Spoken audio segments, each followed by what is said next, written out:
ಕೇಂದ್ರ ಸರ್ಕಾರದ ಜನೌಷಧಿ ಕೇಂದ್ರಗಳನ್ನು ರಾಜ್ಯ ಸರ್ಕಾರ ಬಂದ್ ಮಾಡಿರುವುದನ್ನು ಖಂಡಿಸಿ ನಂಜನಗೂಡಿನಲ್ಲಿ ಪ್ರತಿಭಟನೆ ನಡೆಸಲಾಯಿತು.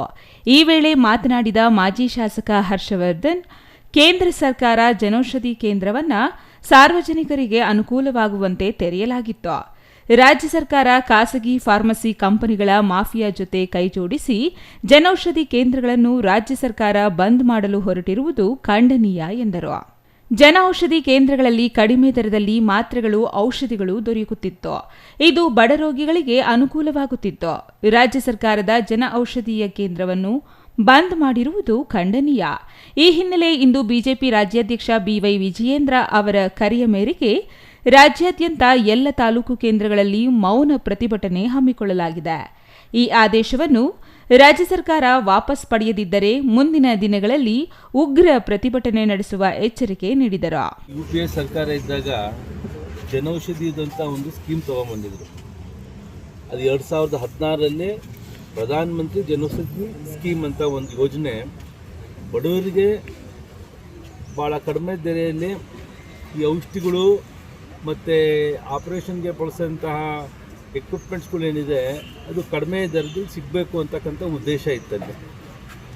ಆದರೆ 2025ರಲ್ಲಿ ಇವತ್ತು ರಾಜ್ಯದಲ್ಲಿ ಕಾಂಗ್ರೆಸ್ ಸರ್ಕಾರ ಬಡವರ ವಿರುದ್ಧವಾಗಿ, ಬಡವರ ನೀತಿಗೆ ವಿರುದ್ಧವಾಗಿ ಇವತ್ತು ಈ ಜನೌಷಧಿ ಸ್ಕೀಮ್ಸ್ ಮುಖಾಂತರ ಏನು ಕೇಂದ್ರ ಸರ್ಕಾರದಿಂದ ಎಲ್ಲ ಈ ಔಷಧಿಗಳಿಗೆಲ್ಲ ಕೊಡ್ತಾಯಿದ್ರು. ಈ ಕಡೆ ಒಂದು ಔಟ್ಲೆಟ್ ಮಾಡಿಕೊಂಡು ಒಂದು ಆಸ್ಪತ್ರೆಯಲ್ಲಿ ಕೊಡೋಂಥದ್ದು ವ್ಯವಸ್ಥೆ ನಡೀತಾ ಇತ್ತು.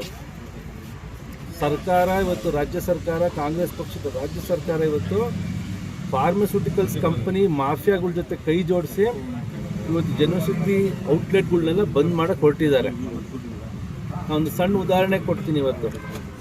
ಇವತ್ತು ಸಾಮಾನ್ಯವಾಗಿ ಈಗ BP ಮತ್ತು ಶುಗರ್ ಟ್ಯಾಬ್ಲೆಟ್ಸು ಜನೌಷಧಿಯಲ್ಲಿ ನಿಮಗೆ ಸಿಗೋಂಥ ಟ್ಯಾಬ್ಲೆಟ್ಗಳು 25ರಿಂದ 30 ರೂಪಾಯಿ ಅಷ್ಟೇ. ಅದೇ ಪ್ರೈವೇಟ್ ಕಂಪನಿ ನೀವು ತೊಗೊಂಡ್ರೆ 250 ರೂಪಾಯಿ ಬರುತ್ತೆ ಒಂದು ಸ್ಟ್ರಿಪ್ ಮಿನಿಮಮ್. ಹೆಣ್ಮಕ್ಳಿಗೆ ಈ ಸ್ಯಾನಿಟ್ರಿ ನ್ಯಾಪ್ಕಿನ್ಸ್ ಎಲ್ಲ ಸಿಗುತ್ತಲ್ಲ, ಒಂದು ಸ್ಯಾನಿಟ್ರಿ ನ್ಯಾಪ್ಕಿನ್ಸ್ ಅಂದರೆ ಒಂದು 20-30 ಅಂತ ಸ್ಯಾನಿಟ್ರಿ ನ್ಯಾಪ್ಕಿನ್ಸ್ಗಳು ಅದು ಸುಮಾರು 50ರಿಂದ 150 ರೂಪಾಯಿಗೂ ಸಿಗುತ್ತೆ. ಇನ್ನು ತಾಲೂಕು ಕಂದಾಯ ಇಲಾಖೆಯ ಅಧಿಕಾರಿ ಶಿರಸ್ತೇದಾರ್ ರಾಜು ಅವರಿಗೆ ಮನವಿ ಸಲ್ಲಿಸಿದರು. ಈ ಸಂದರ್ಭದಲ್ಲಿ ಬಿಜೆಪಿ ನಗರಾಧ್ಯಕ್ಷ ಸಿದ್ದರಾಜು, ಚಿಕ್ಕರಂಗನಾಯಕ, ಬಾಲಚಂದ್ರು, ಪ್ರಧಾನ ಕಾರ್ಯದರ್ಶಿ ರಾಘವೇಂದ್ರ, ಮಹದೇವ ಪ್ರಸಾದ್, ಸಿದ್ದರಾಜು ಮತ್ತಿತರರು ಹಾಜರಿದ್ದರು. Kumar, CTV news, Nanjangud.